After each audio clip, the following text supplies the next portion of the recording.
Yes, reka tubasuhuze kandi twifurize ibihe byiza mwe mukurikiye Inguni Zose TV. Ngiye ndi Brown T, ariko uyu mwanya ngiye gukora nka Pastor Brown T.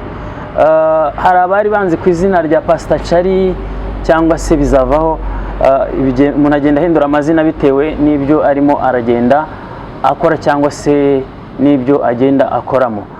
Uyu munsi rero reka nsabe batarakora subscribe bayikore, bakande subscribe kandi bakande like, ndetse mutugire inama, muduhe inyunganizi muri comment, ndetse abakunda ibiganiro byacu mu bisharinge ku nshuti zanyu cyangwa se kuri social media mugiye mukurikiranye. Hanyuma rero ikiganiro cyacu tugiye kuganira, ubushize twarimo tuganira n'umugabo witwa Mutabazi Jean Bosco, akorera kuri channel yitwa Bosco Insight TV. Turimo turajya impaka ku bijyanye nuko yasanze hari ahantu nicaye ndimo ndica kanyota cyangwa se ndimo ndinywera kamanyinya. Hanyuma arambaza ati se ubu ntiwaba waraguye cyangwa se ntiwaba urimo urakora ibyaha nk'umuntu twari tuzi nk'umuvugabutumwa cyangwa se bajyaga bakwiterera pasiteri bitewe n'ibyo wajyaga ubwiriza. Mubwira yuko ntigeze ngwa, ndetse mubwira ko kuba ndi kunywa inzoga cyangwa se kuba hari akantu ndi gufata nta cyaha na kimwe kirimo.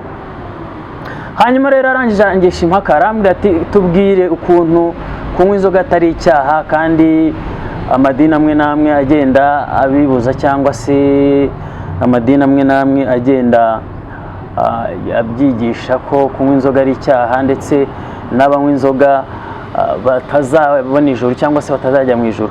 Nagira ngo aka kanya nkureho urujijo kuri babandi nagiye mvuga ngo hari abantu bagiye batwigisha nabi, cyangwa se ukagenda ukagira ubujiji mu idini runaka, aribyo nahoze nita ngo ni imbata y'idini. Mbere yuko ntangira nigeze nababwira ngo habaho imbata eshatu: habaho imbata y'icyaha, hakaba n'imbata y'idini, hakaba n'imbata ya Kristo. Imbata y'icyaha ni wa muntu ukora icyaha akizi kandi agishaka, ndetse akaba ari umuntu usa nkaho cyagiye mu maraso no mu misokoro, ku buryo nubwo wamukubita inyundo icyo kintu atakireka. Uwo muntu aba yarabaswe nacyo ku rwego niyo wagira gute, niyo wamwigisha gute, ibyo bintu adashobora kubireka, uceretse kugirirwa neza n'Imana, we akumva yuko icyo kintu agomba kukireka. Imbata y'idini ni wa muntu ugenda agashyira mu mutwe amategeko, amahame, imigenzo, bya bintu byose by'idini idini ritegeka, noneho we akabifata nkaho ibyo bintu ari Imana ibitegeka. Ari naho hantu uyu munsi amadini amwe n'amwe abuza abantu kunywa inzoga, babifashe nkaho ari Imana ubwayo ibuza abantu kunywa inzoga. Ariko nagira ngo twifashishije imwe mu mirongo ya Bibiliya, nagira ngo tuze kureba koko ese kunywa inzoga ni icyaha cyangwa ntabwo ari icyaha. Ese ababyigisha babikura hehe? Ese ntibyaba biri mu nyungu zabo bwite? Nicyo kintu ushaka ko turebana dufatanyije, tureba muri Bibiliya, tureba umurongo ku wundi. Mbere yuko dutangira gusoma wenda ibyanditswe cyangwa se dusome imirongo yo muri Bibiliya, turabanza turebe ese kunywa inzoga ni icyaha, cyangwa se icyaha nicyo inzoga igukoresheje nk'uko benshi babivuga, cyangwa se Bibiliya cyo ivuga iki ku nzoga. Twifashisha imirongo kugira ngo wenda abantu batavuga ngo ni ibihimbano. Reka dusome igitabo cyo Kubara ibice 28 umurongo wa 7. Aravuga ngo ari umuntu umwe yaravuze ngo Yesu yanywaga inzoga, ngo uretse na Yesu ngo ni Imana ubwayo yarayinywaga. Terese Imana yanywaga inzoga gute? Reka dusome Kubara 28 umurongo wa 7. Haravuga ngo ituro ry'ibyo kunywa uturana n'umwana w'intama umwe rijye riba igice cya 4 cya hini ahantu hera, aba ariho ubyarira ituro ry'ibisindisha utura Uwiteka. Ngira ngo mu bintu byajyaga biturwa Imana cyangwa se mu byo bajyaga bajya gutamba ku bicaniro, bajyaga bajyana umwana w'intama cyangwa se bakatamba n'ibindi bintu, ariko ituro ry'ibyo kunywa Uwiteka yabwiraga abantu kuri iki kintu, yaravugaga ngo ituro ry'ibyo kunywa utura cyangwa se uturana n'umwana w'intama umwe kijye kiba, ubwo ni ukuvuga ngo sinzi wenda hini ntago nzi niba ari igikombe, niba ari ingunguru, niba ari indobo, ariko yaravuga ngo uture 1 cya 4 cya hini. Urumva ko Imana ubwayo iri gutegeka umuntu kuyitura icyo kunywa cy'igisindisha. Igisindisha ni iki? Hanyuma turaza kureba n'ibindi, turebe igitabo cy'Imigani ibice 20 umurongo wa mbere.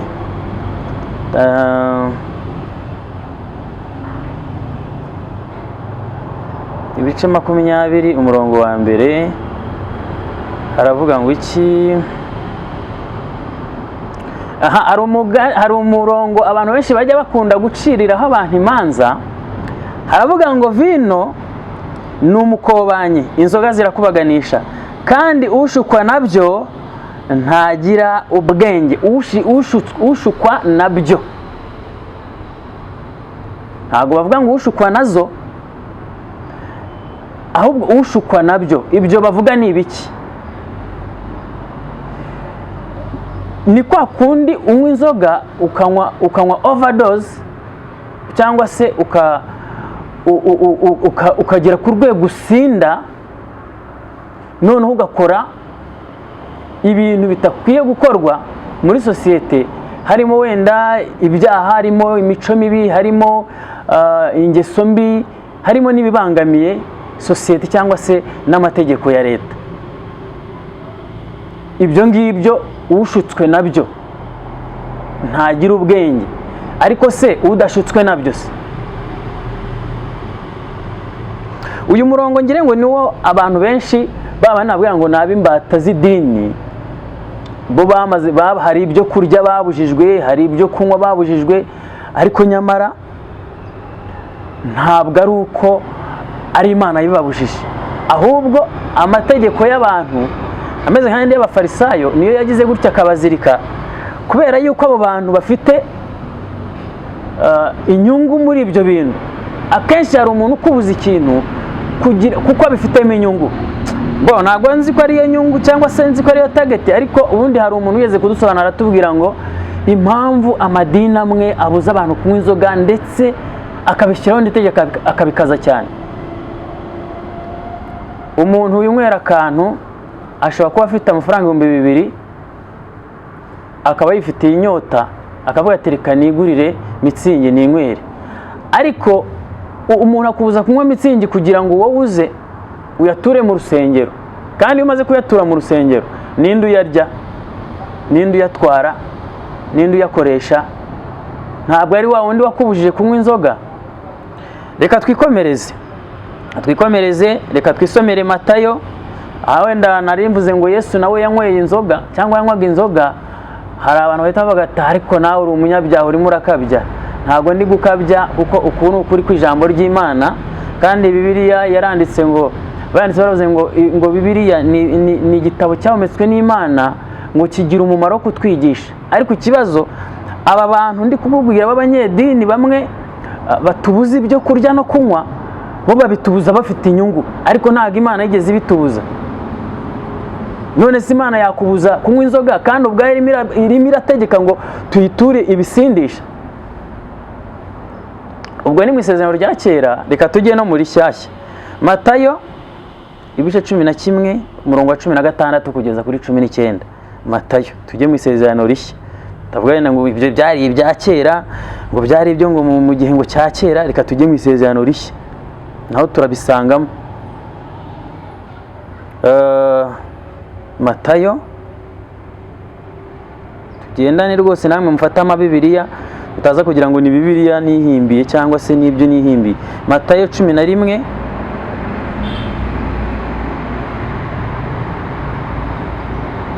Matayo 11 umurongo wa 16 turageza na 19. 16 haravuga ngo ariko ab'iki gihe ndabagereranya nk'iki, bameze nk'abana bato bicaye mu maguriro bahamagara bagenzi babo bati, twabavugirije imyironge ntimwabyina, twaraboroze ntimwarira. Kuri 18 ngo kuko Yohana yaje atarya atanywa, bagira bati afite dayimoni. Uyu ni Yesu wavugaga iri jambo. Yohana yaje atarya atanywa, bagira bati afite dayimoni. Umurongo wa 19 umwana w'umuntu aje arya anywa, bagira bati dore ikirura cy'umunywi w'inzoga, inshuti y'abakoresha b'ikoro n'abanyabyaha, ariko ubwenge bwerekanwa n'imirimo yabwo. Uyu ni Yesu yari arimo abwira, aganiriza abo yigishaga. Arabwira ati ariko ab'iki gihe bagereranwa n'ibi murabyumvishe. Ageze kuri umurongo wa 18 aravuga ngo Yohana yaje atarya atanywa, yaje abigisha ababwiriza, ariko ntiyaryaga ntiyananywaga. Bagira bati umuntu afite dayimoni. Ariko noneho ngo umwana w'umuntu aje. Umwana w'umuntu ninde? Bibiliya itubwira umwana w'umuntu mu byahanuwe cyangwa mu byo Yesu azigisha, ndetse ko yabwiye n'abigishwa be ngo ese ngo umwana w'umuntu nagaruka kwizera kuzaba kukiri mu isi. Umwana w'umuntu uvugwa muri Bibiliya ninde? Ni Yesu. Uyu niwe wavugaga ibintu. Ku murongo wa 19 yavuze ngo umwana w'umuntu aje arya anywa. Arya iki? Arya anywa. Bivuze ngo hari ibyo wenda Yohana we yaje, hari ukuntu abantu b'abarokore bagira ibintu by'ibikabyo, ngo ngiye sinarya ingurube, ngiye sinarya ngo imbata, ngo itatuye inzara, ngo sinarya urukwavu. Urumva ibyo ni ibintu abantu bagiye bagira gute, baziririza, bagira ibintu bya danye. Ngo twebwe kera, ndabyibuka kera tukiri abana twasengeraga mu badeperi, ndabyibuka ko papa yajyaga nakubwira ati genda uzanire inzoga mu gacuma, ukavuga ati toka satani, ati naba nkoze icyaha, naba ncumuye uko naba nkoze ku nzoga. Ukumva ko wenda ngo ukoze ku nzoga cyangwa ukoze ku kintu gihumanye, ariko ibyo byose yari imyigishirize nyine y'amadini. Bari kurumva ko harimo no kuyobya. Umwana mutoya usuzuguye umubyeyi, murabizi ko ari umuvumo.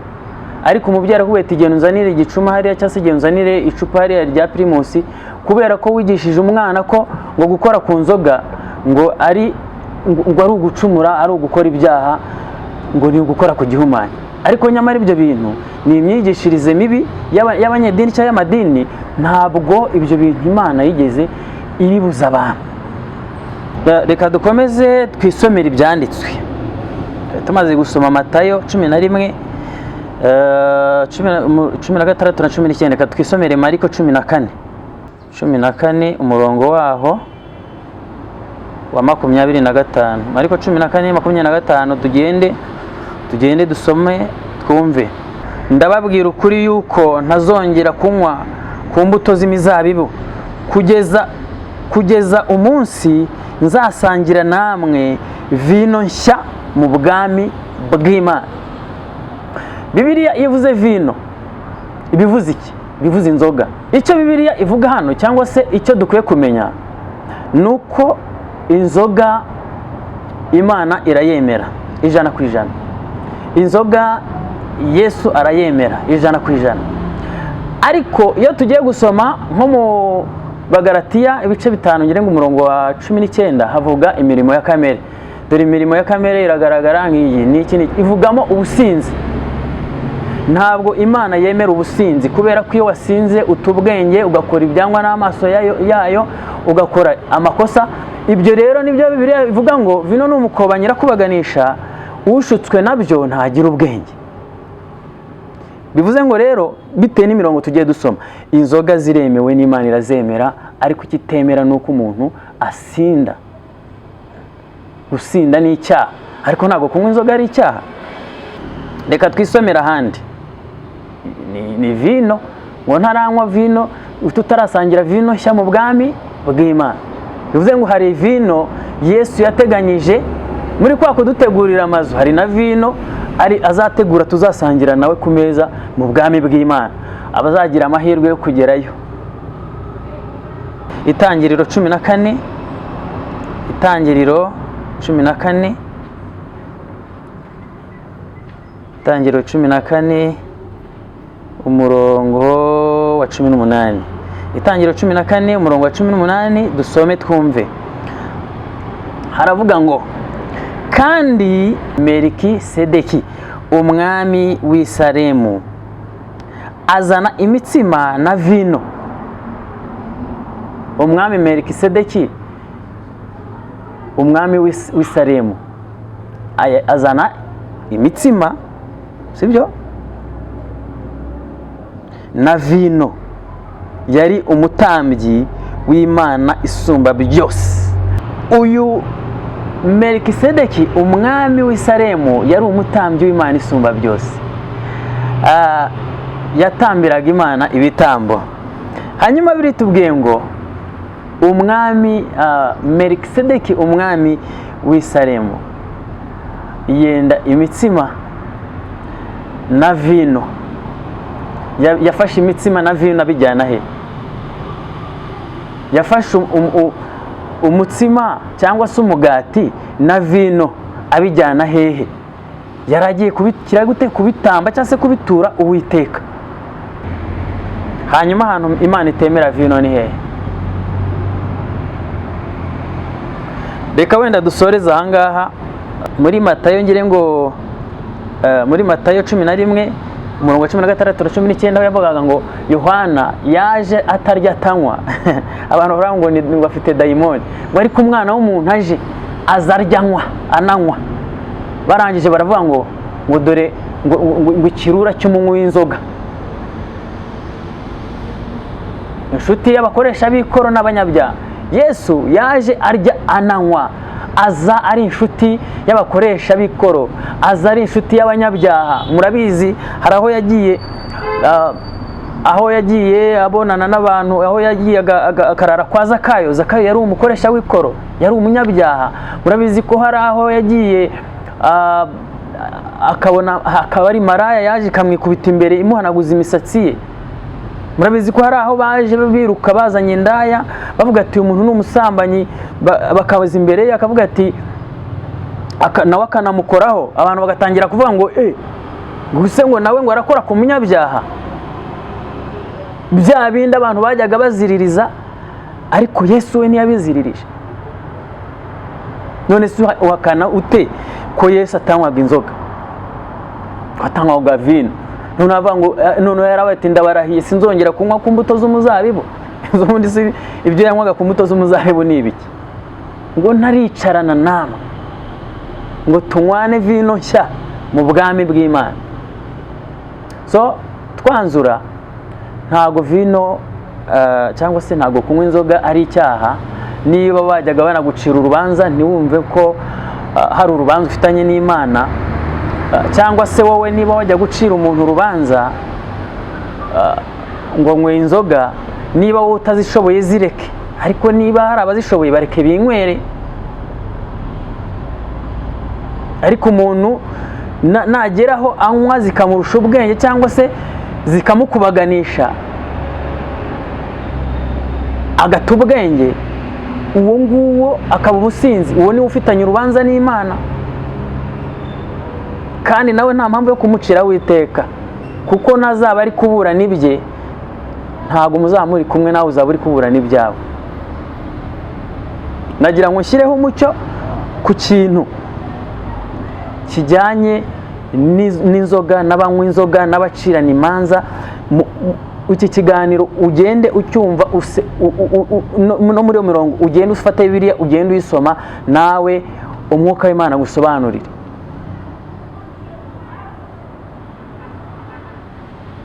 agakiza k'Imana, ubuntu bw'Imana ntago ari iby'umuntu umwe, ni iby'abantu bose. Hari abantu rero bigize nk'Imana bumva ko aribo kamara, ba bandi babona abantu babirukira ngo dusengere, dusabire, twaturireho umugisha, ni profete runaka, ni pastor runaka.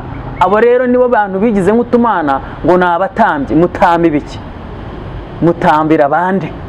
Mutamba ibiki ku bicaniro? Mutamba ibiki? Mwita abatambyi biki? Ngo nimunzanire ngo ibya 10 n'amaturo, ngo mu bitambi, ngo mu bihengwa abatambyi, ngo we ngo usengere ngo umi cya 10. Can you imagine? Uyu munsi haracyabaho umutambyi? Umutambyi uriho uyu munsi ni Kristo, niwe mukuru w'abatambyi.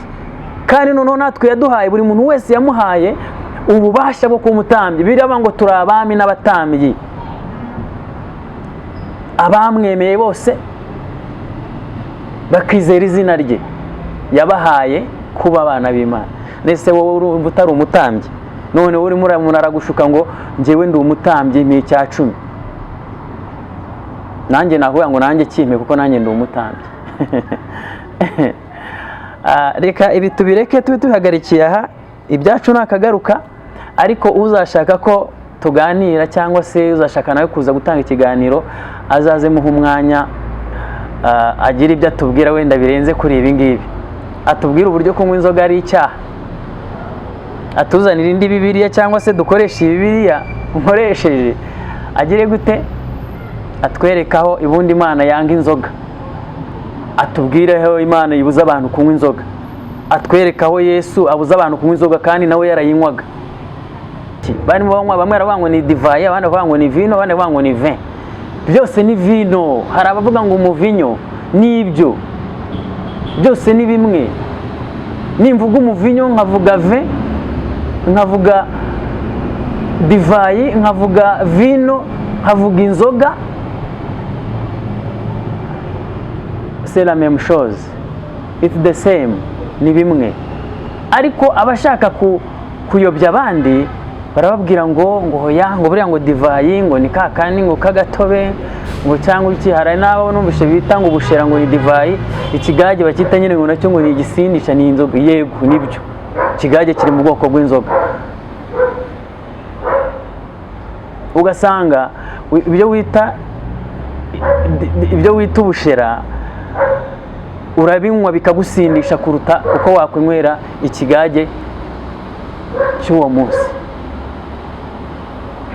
Ugasanga umuntu afashe umutobe w'ibitoki, hari ibyo bita gutara imitobe, akawumaza iminsi 5 ngo kuko ari umutobe, ngo we ngo ntago ari icyaha. Kandi uwo mutobe urawunywa, wanywa mwinshi nawe ukakumena. Ariko urwagwa rwenzwe uyu munsi bagashyiramo imbetezi z'amasaka, ejo wayinywa ngo wanyweye inzoga, ngo wanyweye urwagwa, ngo wakoze icyaha, ngo ntuzajya mu ijuru. Can you imagine? Bibiliya niyo itwigisha twese, niyo tuyobora abayemera, kuko hari n'abatayemera. Ariko se niba uyemera ari kuyobora, ibi bintu tumaze gusoma ni wowe wabyanditse. So reka twanzure, reka mbifuriza ibihe byiza mwebwe mwamaze gukora subscribe kuri iyi channel yitwa Inguni Zose TV, ndetse n'abatarakandaho ugiyeho ukande subscribe, ijambo subscribe, ukande n'akazogera kari hirya yaryo, ujye ukurikirana ibiganiro byacu. Wajyaga wumva ucira urubanza no kunywa ku nzoga ngo bitewe ngo n'idini usengeramo. Ntabwo idini ari ijuru, nta nubwo umukuru w'idini ari umukuru w'ijuru.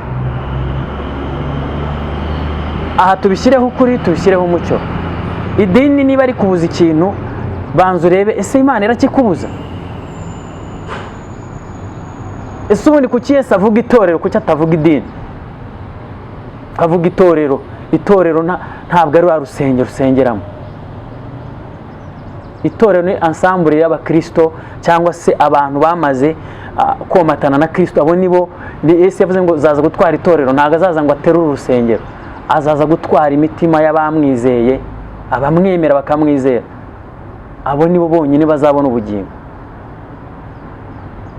Uwizera Kristo niwe uzabona ubugingo. Yohana yavuze ngo kubw'urukundo Imana yakunze abari mu isi byatumye itanga umwana we w'ikinege kugira ngo umwizera wese atazarimbuka ahubwo azahabwa ubugingo bw'iteka. Ariko kuki abantu batuyobya kandi twe dufite ibituyobora? Imana idufashe kandi tugire neza. Reka dusoze. Ntusoze iki kiganiro udakanze subscribe cyangwa se ngo ukande like ndetse unasharinga iki kiganiro ku nshuti zawe cyangwa se kuri social media waba ukoresha. Ikindi uduhe inama, inyunganizi muri comment.